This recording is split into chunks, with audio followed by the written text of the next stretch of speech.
বিয়ে বাড়ি বা কোনো অনুষ্ঠান বাড়ি গেলে আমাদের খাবার পাতে যে মিক্স ভেজটা দেয়, ওহ, তার কি স্বাদ! তো আমি আজকে ভাবলাম ওই রকম টাইপের একটা মিক্স ভেজই বানাবো, যেমন বলা তেমনি কাজ। আজকে আমি বানাবো মিক্স ভেজিটেবল। নমস্কার বন্ধুরা, মানসীস রান্নাঘরে আবারও সবাইকে স্বাগত। তো আমি ভাবলাম যে আজকে যখন এই মিক্স ভেজ রেসিপিটা বানাবো, তো আমার বন্ধুদেরকে একটু শেয়ার করে নিই। আমি এখানে মিক্স ভেজ বানাবার জন্য নিয়েছি বেগুন, বরবটি, গাজর, পটল, কুমড়ো আর আলু।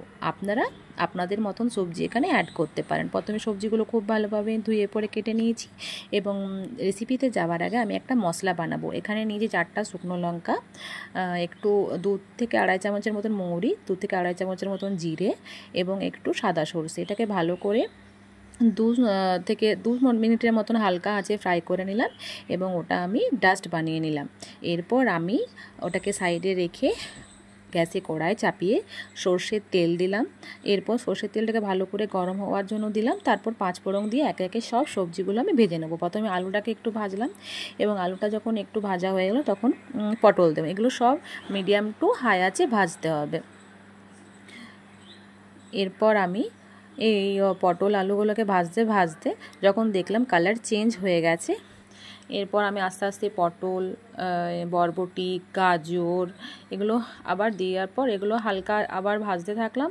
এগুলো যখন একটু ভাজা ভাজা হয়ে যাবে তারপর আমি সবশেষে বেগুনটা অ্যাড করব, কেন বেগুন তো খুব নরম, আগে দিলে পরে গলে যাবে। তাই এগুলো একটু ভাজা হয়ে যাওয়ার পর আমি সবশেষে বেগুন অ্যাড করলাম।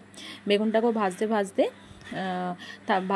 এর সাথে আমি হালকা একটু হলুদ এবং হালকা 1 চামচের মতো নুন দেব। পরে আবার আমি আন্দাজ করে নুনটাকে অ্যাড করব। তো এখন একটু নুন হলুদ দিয়ে ভালো করে ভাজা ভাজা করে নিলাম এবং তারপর এর সঙ্গে একটু আদা গ্রেট করে দিলাম।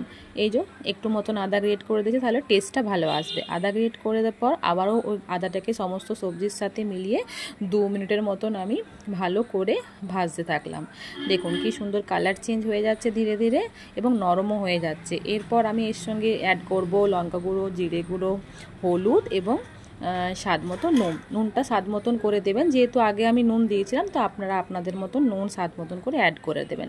এগুলো সব ভাজা হয়ে যাওয়ার পর খুব ভালোভাবে আমি একটু মতন জল দেবো, যেহেতু সেদ্ধ করতে হবে এগুলো, এবং জল দিয়ে পর আমি 5 মিনিটের মতন হালকা আঁচে ফুটতে দিলাম এবং ঢাকনা খুলে দেখলাম যে আমার প্রায় সেদ্ধ হয়ে গেছে। এরপর আমি যে ভাজা মশলাটা করে রেখেছিলাম সেটা 1 চামচ আর একটু দিয়ে নিয়ে আবার ভালো করে খুন্তি দিয়ে মশলাটা সাথে মিলিয়ে দিলাম সবজিগুলো এবং আমার রেডি হয়ে গেল মিক্স ভেজিটেবল।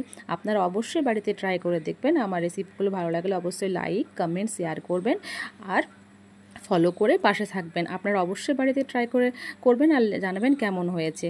ধন্যবাদ।